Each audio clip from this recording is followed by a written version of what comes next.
Dibantu subscribe ya teman. Dunia itu kejam ya guys. Bagi seorang ibu rumah tangga yang tidak berpenghasilan, hanya dapat dari suami, terlalu kejam. Mungkin di luar sana hanya beberapa seorang ibu yang mengalami seperti itu. Karena tidak semuanya yang mengalami seperti saya, salah satunya. Hancur gak sih hati seorang ibu yang tidak berpenghasilan?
Tiada kehidupan yang kualami lebih sakit dari ketok palu di siang itu. Suamiku yang sudah setahun merantau di Malaysia itu, di siang itu mengucapkan, kita bercerai saja, kepadaku melalui handphone. Ya, suami menolakku dengan alasan tak mampu lagi memberi nafkah padaku dikarenakan di Malaysia sendiri terjadi pengurangan karyawan bahkan seluruh karyawan totalitas dirumahkan sampai bencana COVID berakhir. Di Malaysia saat itu, untuk biaya bertahan hidup saja menurutnya teramat susah. Tapi aku harus mendesaknya agar belanja anak kami Fitri, yang semata wayang dapat kuberi makan dan beli susunya. Belum lagi sewa kontrakan yang sudah menunggak 3 bulan. Selama ini, suami memang rajin mengirim belanja kami meskipun terkadang telat. Dan selama ini aku masih bisa kerja rumah tangga pada orang lain. Tetapi sejak kandunganku berusia hampir 8 bulan, di mana pergerakanku sudah semakin terbatas aku tak mampu lagi bekerja. Jadi hanya kiriman belanja dari suami yang aku harap. Sisa uang yang kutabung, semua sudah terkuras selama proses persalinanku bahkan tak mencukupi lagi hingga kontrakan pun tak terbayar lagi. Situasi itulah yang memaksaku untuk pulang saja ke rumah orang tua di Cirebon sana, dengan harapan setidaknya ibuku dapat menjaga anakku Fitri, sementara aku dapat mencari kegiatan apa saja yang bisa menghasilkan uang seberapapun itu. Sesungguhnya aku sangat menyadari bahwa orang tuaku bukanlah solusi yang tepat untuk mengadu. Sebab kami tak punya sawah ladang, selama ini orang tuaku hidup dari upah harian kegiatan pertanian. Itu pun kalau ada yang memanggilnya. Dan upah hariannya itu juga masih ia bagi dengan 2 anaknya yang masih dalam tanggungan. Ya, 2 lagi adikku masih kecil, kami ada 3 bersaudara semua wanita. Di kampung ini aku juga pusing harus bekerja apa. Desaku yang jauh dari kota menjadikannya sangat terbatas untuk bekerja selain buruh tani. Sedangkan buruh tani pun sangat diperebutkan oleh banyak warga desa yang statusnya sama dengan orang tuaku. Untung saja di situ ada Mirna temanku SD, darinya lah aku banyak mendapatkan info sebaiknya aku harus bagaimana. Mirna memang lulus SD, beda denganku yang hanya kelas 3 SD. Sebelumnya ia memang beruntung pernah bekerja di Malaysia, hingga pada akhirnya menikah dan kini telah memiliki anak 2. Melihat kehidupannya, ia terlihat lebih beruntung dariku. Suaminya masih memiliki ladang meskipun tidak luas, namun Mirna lebih memilih sebagai penari jalanan yang bergabung dengan sebuah grup kuda kepang. Suatu siang aku kembali ke rumahnya menemuinya berhubung hari itu dia tidak manggung. Aku ingin mendalami keterangannya yang belum dapat kupahami seminggu yang lalu. Ya, Wai, aku sudah lebih 3 tahun di sana, ujarnya seraya menyebut singkatan akhir namaku, Dewi. Masuk ke grup itu sangat susah. Meskipun sebenarnya penghasilan dari situ sangatlah minim. Sudah banyak remaja yang mencoba bergabung, namun ditolak bosnya. Tapi bila sudah masuk di dalam, tidak akan dipecat kecuali kita yang mengundurkan diri atau karena sesuatu sebab yang mempermalukan pihak manajemen. Bos kami memiliki 7 grup atraksi budaya. 1 grup band pop, 2 grup musik dangdut, 2 grup kuda kepang dan 2 grup perwayangan. Kami sudah manggung kemana-mana. Bos kami memang seorang budayawan, semua pekerjaannya haruslah melalui keputusannya, kata Mirna menambahkan. Ketika kutanya mengenai penggajian, ia bilang tidak tetap. Tetapi setiap hari pasti ada setidaknya sekedar uang saku. Setiap manggung kami hanya mendapat uang saku sebesar Rp20.000 ditambah nasi bungkus. Dan jumlah itu bisa bertambah bila para penonton banyak yang sawer. Setiap saweran itu dibagi 3, untuk penerima sawer 30%, untuk para pemain musik 50% dan sisanya sebanyak 20% untuk bos. Tapi kalau pertunjukan itu untuk memenuhi undangan dari suatu hajatan, kami masing-masing bisa mendapatkan uang saku sebesar Rp200.000 dalam sehari.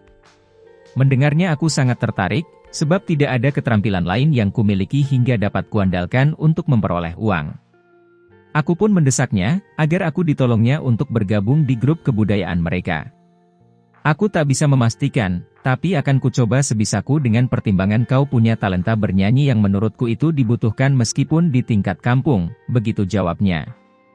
Tapi itu semua tergantung kamu, saat bertemu dengan bos. Dulu agar aku bisa masuk, syarat terakhir aku harus berinvestasi ke dalam. Ini yang berat, jadi kau pertimbangkanlah itu. Seminggu setelah pertemuan itu, aku jadi lebih banyak termenung menyimak kata-kata Mirna dengan berinvestasi dulu pada bosnya. Yang ku tahu, investasi itu adalah menyerahkan duit, itu ku tak punya. Yang ku punya hanya bakat nyanyi yang walaupun belum pernah teruji dalam kontes nyanyi kampung.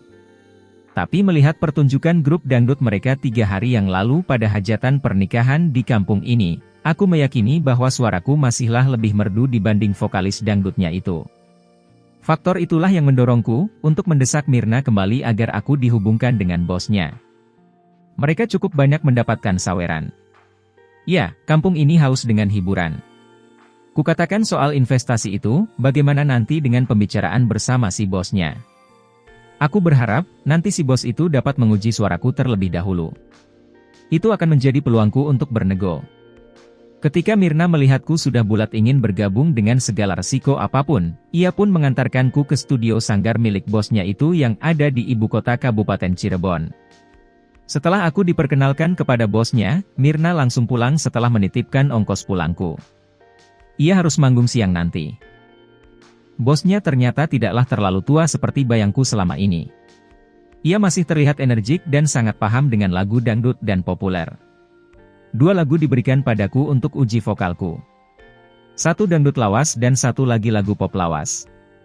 Ternyata ia memuji vokalku, dan ia bilang suaraku punya warna tersendiri yang belum ada di kabupaten ini.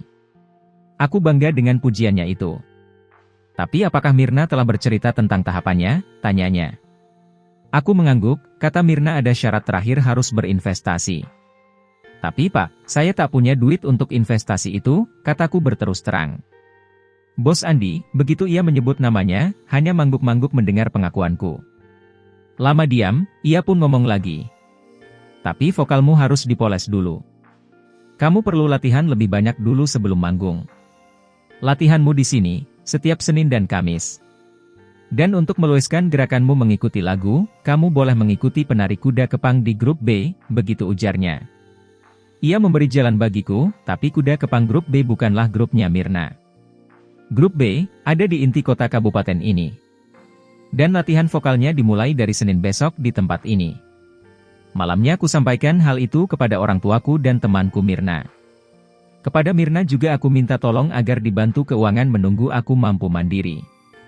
Mirna memenuhinya dengan memberiku pinjaman 1 juta, yang langsung kubagi 2 dengan orang tuaku untuk dia gunakan mengurus bayiku yang akan kutitip. Besoknya aku pun memulai latihan vokalku yang langsung dipandu oleh Bos Andi di studio mininya.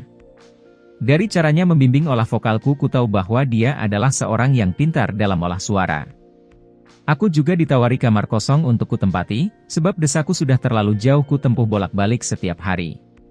Aku pun langsung menerima tawaran baiknya itu. Katanya kamar itu kosong, karena penghuninya dulu mengundurkan diri karena ingin mengembangkan karirnya di Malaysia. Di kamar ini, aku memperbanyak latihanku di bidang vokal sekaligus dengan memberi gerakan tari yang sepadan dengan lagu serta enak untuk ditonton. Aku fokus pada gerakan-gerakan yang sifatnya menghibur. Bos Andi sudah menitipkanku pada seorang pria yang menjadi kepala grup B kuda lumpingnya. Aku dititipkan sebagai penari latar yang mengikuti musik pertunjukan atraksi kuda kepang. Kepala grup ini dikenal sebagai Pawang. Berkat latihan tari yang kuforsir, aku pun tidak terlalu canggung menari mengikuti musik pertunjukan itu. Tapi hari itu aku tak mendapat saweran sepeser pun. Dan malamnya setelah kembali ke base camp, si Pawang hanya memberiku uang saku sebanyak Rp20.000. Seminggu berlalu dengan menjalani semua tugas yang diberikan oleh Bos Andi. Dan di malam itu, sehabis latihan olah vokal dia menanyaku tentang kegiatan yang sudah kulakoni itu.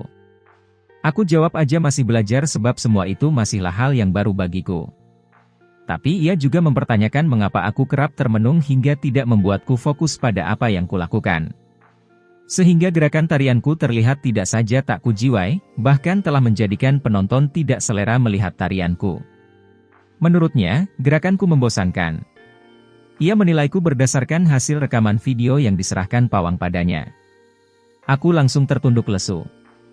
Dan tak kusadari, kedua mataku sudah dipenuhi oleh linangan air. Tapi aku cepat mengendalikan situasi itu, lalu mencoba membuat pembelaan diri kepada Pak Bos. Maaf Pak, aku tak bisa fokus. Pikiranku tercurah ke kampung. Aku membebani orang tua yang tak berkemampuan. Sudah 2 hari ini mereka hanya makan ubi. Aku pinjam uang untuk bisa datang kemari, namun tak tahu pasti apakah itu bisa kukembalikan segera. Aku berharap, tarianku mendapat sambutan dari penonton. Tapi upayaku seminggu ini tak membuahkan hasil, ujarku. Lama Bos Andi dia menatapku yang terisak. Kau hanya kurang latihan, ujarnya. Sekarang kamu coba latihan dasar tari jaipong. Latihan ini sangat efektif dalam melemaskan kekakuan otot-ototmu. Ia menarik tanganku lalu menataku ke lantai tari. Ia mengajariku 7 gerakan dasar tari jaipong, tekukan pergelangan tangan dan kemiringan tubuh di saat membungkuk menjadi penekanannya, sehingga ia pun berulang kali harus melemaskan pergelangan tanganku, menata posisi lenganku dan pinggangku pun dia pegang dari belakangku untuk mengatur keharmonisan kemiringan tubuh. Tidak ketinggalan dengan bokongku, ia pegang untuk mengatur goyangan yang selaras dengan tekukan lutut. Tarian itulah yang dia suruh untuk kulatih berulang-ulang. Tepat pukul 11 malam, ia mengakhiri latihanku. Sebelum ia pergi, ia memberiku uang sebanyak Rp300.000. Ini kirimkan besok untuk membeli susu anakmu di kampung, ujarnya saat menyerahkan uang itu. Ternyata, Bos Andi sangatlah baik. Aku pun menjadi lebih semangat dan tak kenal waktu kosong selain mengisinya dengan latihan dasar tari jaipong tersebut. Bos Andi adalah seorang duda yang ditinggal mati oleh istrinya 8 tahun silam. Andi sendiri adalah seorang pegawai di Dinas Kepariwisataan di Kabupaten Cirebon. Dia punya anak 2, sudah berumah tangga dan tinggal di Jakarta. Sedangkan tempat tinggalnya terpisah dan berjauhan dengan rumah budayanya ini. Namun hampir setiap hari ia mampir ke rumah budaya ini sepulang ia kerja dari kantor pemerintah itu. Rumah budaya dengan semua krunya adalah resmi tercatat sebagai kelompok binaan penggerak wisata di kantornya. Hal itu kutahu dari teman kru yang di sebelah kamarku. Sudah sebulan aku menjalani training ini, memang ada kemajuan dari gerak tarianku. Di lapangan aku perhatikan penonton mulai banyak yang melirik lenggak-lenggokku saat membawakan tarian musik gamelan maupun lenong bahkan musik keroncong. Aku juga sudah mulai mendapatkan saweran yang jumlahnya menurutku sangat lumayan dalam menambah uang saku yang kuterima. Kondisi ini juga yang mendorongku untuk berinovasi olah tari sehingga kesannya tak terlihat sebagai tarian yang monoton. Tapi dalam 1 minggu terakhir ini aku hanya berlatih solo saja. Pak Bos sedang absen, tanpa ku tahu apa sebabnya. Sudah 1 minggu Pak Bos tak menyentuh jemariku, lenganku bahkan bokongku.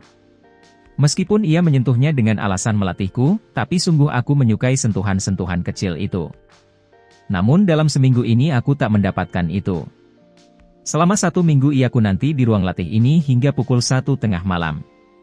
Sudah 2 kali ia memberiku uang yang katanya untuk membeli susu anakku.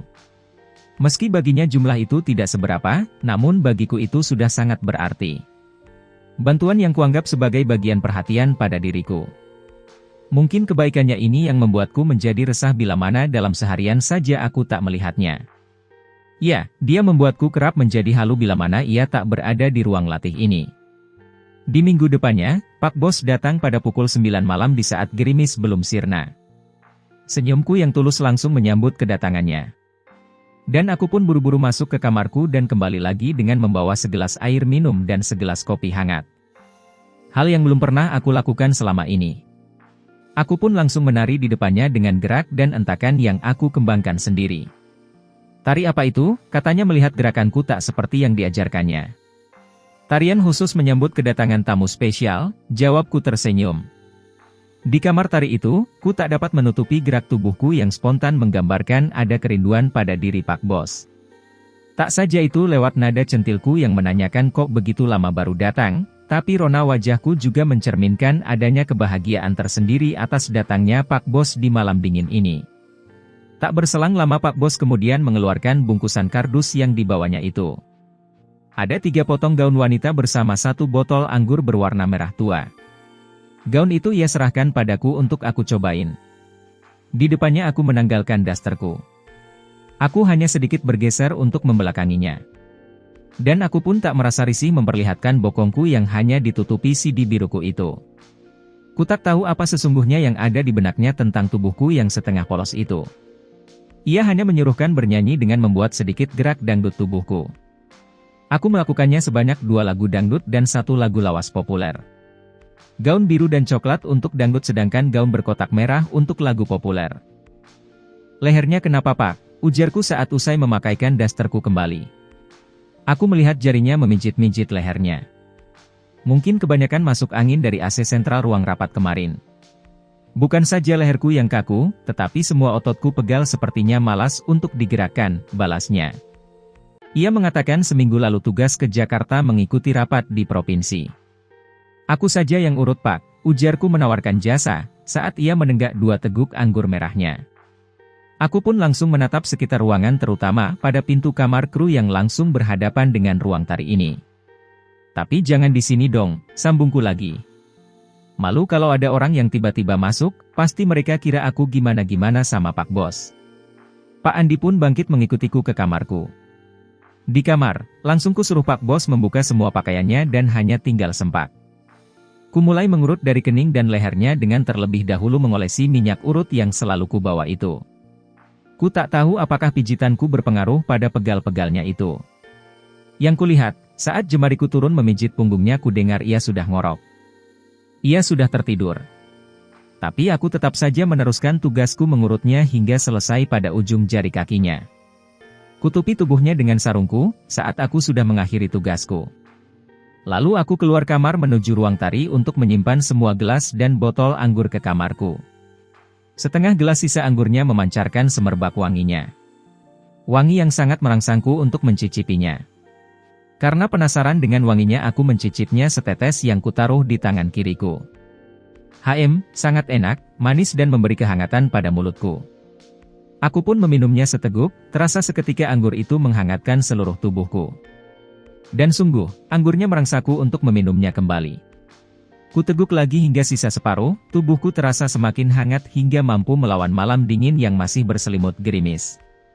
Kuamati botolnya, tertulis anggur itu adalah produksi Amerika.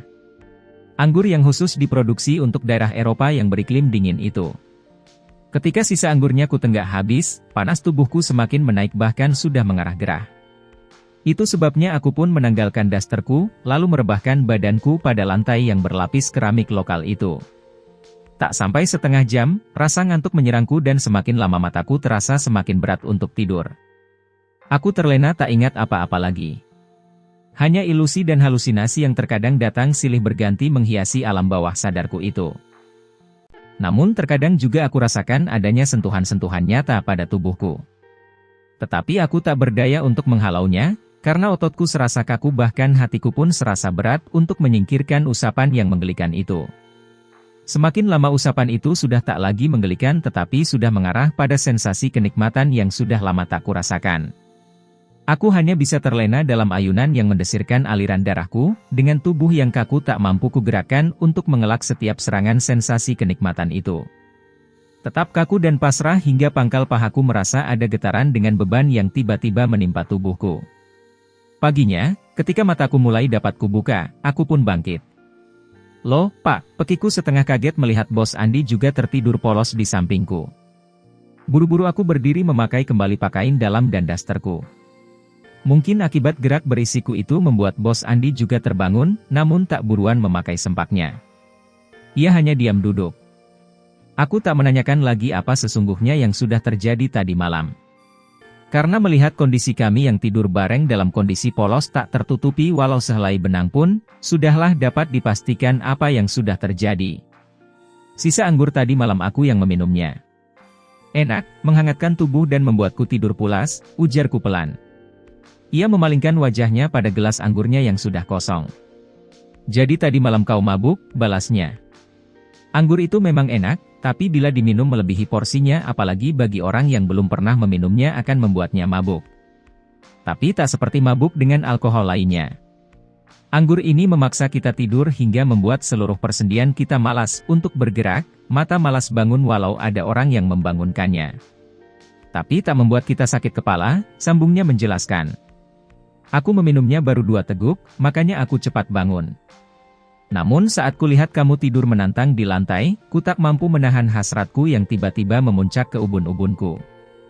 Maafkan aku, bila telah melakukannya pada saat kamu tak sadarkan diri," Pak Bos berterus terang. Tapi aku langsung menimpalinya, "Ngomong apa sih, Pak Bos?" ujarku seolah tak menghendaki permintaan maafnya itu. Sebab jujur saja kukatakan bahwa aku pun menghendaki itu. Bahkan andai Pak Bos berkenaan melanjutkannya lagi dalam kondisi sadar, tentu saja aku sangat melayaninya dengan ketulusan hatiku. Tapi di pagi buta itu, sehabis mandi Pak Bos buru-buru pulang. Katanya, hari ini dia harus masuk kantor untuk memberi laporan pelaksanaan tugas luarnya. Begitupun, aku masih tetap memberinya senyum hangat saat memberangkatkannya ngantor. Lalu aku melanjutkan tidurku kembali. 2 hari kemudian persisnya di malam Minggu pukul 11 malam, ia datang dengan mengetuk pintu kamarku. 1 kardus berisi 6 kotak susu tepung bayi ia bawa sebagai oleh-oleh, tentu sangat kusambut kehadirannya yang penuh perhatian itu. "Biar aku lanjutkan pijitanku kemarin, buka saja bajunya Pak," ujarku menanggalkan kancing bajunya. Ia tak keberatan ketika aku menggalkan seluruh pakaiannya kecuali sempak. Ia pun langsung tengkurap keranjangku. "Tidak usah punggung, bagian depan saja. Kemarin bos ketiduran jadi aku segan membangunkannya," sambungku lagi. Aku pun sudah tak sungkan lagi padanya. Aku memijitnya hanya mengenakan bra dan sidi. Dan gerakan tanganku juga tak sekuat gerakan kemarin. Ya, aku sangat menyadari itu, jemariku sepertinya lebih dominan memberi gerakan elusan pada tubuhnya. Sedangkan posisi badanku saja pun tak mencerminkan bahwa tubuhku sedang memberi sokongan pada kedua tanganku untuk memberi tenaga yang optimal. Bahkan tubuhku lebih menjatuhkan diri pada tubuhnya hingga terkadang membuat bra penutup bukit kembarku bersentuhan dengan ujung hidungnya. Pak Bos sendiri tak komentar dengan metode mijitku itu. Ia bahkan meresponnya dengan melingkarkan kedua tangannya pada leherku. Lalu ia mencium bibirku. Aku hanya merengek mencubit pelan telinganya. Tapi Pak Bos tak memberiku ampun, bibirku langsung dilumatnya dengan posisi tubuhku menimpa tubuhnya. Kedua tangannya bergerilya membuka kaitan penutup kedua bukit kembarku, lalu tangannya bertengger pada kedua puncak bukit itu. Lama ia melakukannya, meskipun pada akhirnya badanku ia balikan ke samping. Ia memperteli sidiku, lalu jemarinya lah yang berganti memijit yang membuatku terhuyung berhalusinasi ke angkasa biru. Ya, di malam dingin itu Pak Bos menghantarkanku ke atas awan yang bercahaya redup. 2 kali aku merasakan ayunannya yang mengangkasa itu, hingga pada akhirnya aku merasakan bobot tubuhnya yang tiba-tiba menimpa badanku. Ia bergetar terhempas oleh kuatnya ayunannya sendiri. Aku hanya diam, tersenyum menempel di telinganya. Sejak peristiwa di malam dingin yang menggetarkan itu, Pak Bos jadi rajin mengunjungiku. Dan kunjungannya itu juga kerap dilihat oleh teman-teman yang menghuni kamar kru lainnya. Mereka semua tak memberi komentar negatif, dan aku pun cuek saja dengan kondisi itu. Yang jelas, 2 minggu setelah ia rutin mengunjungiku tanpa ada malam yang bolong, aku pun ia perkenalkan dengan koordinator satu dari grup musik dangdutnya. Namanya Pak Hartono, di mana Pak Bos kerap memanggilnya dengan Tono. Pak Tono pun langsung mengajakku untuk latihan penyesuaian vokalku. Sudah 6 kali Pak Tono latihan bersama denganku, sepertinya kami dapat saling mengisi untuk keharmonisan lantunan lagu. Dan untuk latihan yang ketujuhnya, dilakukan langsung di hadapan Pak Bos. Pak Bos menyuruhku dengan memakai kostum yang diberikannya itu dan menyuruhku untuk bernyanyi beberapa lagu dengan menekankan agar aku memerankannya maksimal bagai dikelilingi oleh ratusan penonton. Pada lagu ketiga, Pak Bos memintaku untuk melantunkan lagu pop. Aku lantunkan lagu pop lawas itu dengan gerakan tubuhku yang luas dan enak dipandang. Hasilnya, Pak Tono dan si Bos sepertinya sepakat pada satu penilaian layak tampil. Karenanya, Pak Bos pun memberiku tugas yang lebih berat, yaitu dengan menghafal sebanyak 20 tambahan lagu dangdut lawas dan 10 lagu terbaru serta lagu pop dengan jumlah yang sama. Pak Bos memberiku waktu selama sebulan dan Pak Tono sangatlah membantu dengan memberiku buku lagu dangdut dan pop. Untuk lagu yang sulit kukumandangkan, aku mengajaknya untuk latihan bersama hingga kami pun dapat menemukan keharmonisan paduan nada musiknya dengan vokalku. Selama sebulan waktu belajar lagu itu, Pak Bos tetap rutin mengunjungiku pada malam hari. Hanya 2 kali ia tak mengunjungiku yang katanya dia tugas keluar daerah. Di suatu waktu, Pak Bos memberitahuku untuk mempersiapkan diri dalam membantu para vokalis utama pada sebuah undangan perkawinan di Kabupaten Bandung. Aku menyambut itu dengan senyuman. Penampilan perdanaku, meskipun itu sebagai pembantu vokalis utama yang hanya mengisi kekosongan di saat mereka beristirahat. Aku menyambut itu. Sehari sebelum waktu yang ditentukan, kami semua kru sudah menuju Kabupaten Bandung. Tujuannya untuk instalasi peralatan musik serta cek soundnya. Ada kebimbangan yang kurasakan dengan penampilan yang akan kutunjukkan nanti. Dan kebimbangan itu semakin menjadi manakala aku sudah menghadapi detik-detik pergantian vokalis. Setiap sesi utama yang dipertunjukkan adalah berdurasi 1 jam, sedangkan sesi masa rehat yang diisi oleh vokalis pembantu adalah berdurasi setengah jam. Tapi semua kebimbanganku itu pada akhirnya terjawab di saat aku mengakhiri lagu perdana, Sepiring Berdua, dari lagunya Ida Laila. Sambutan tepuk tangan yang riuh dengan suara pekikan begitu antusias terdengar. Begitu juga dengan lagu kedua, ada penyawar sebanyak 10 orang yang dengan tekun berjoget mengikuti laguku. Sesi rehat ini aku isi dengan 4 lagu dangdut dengan 1 lagu pop yang berjudul Andai Ku Tahu Kapan Tiba Ajalku, dari lagunya Ungu. Sungguh menakjubkan, setelah dihitung ternyata saweranku terkumpul sebanyak Rp720.000. Pak Tono tertawa kecil memuji penampilan perdanaku yang luar biasa.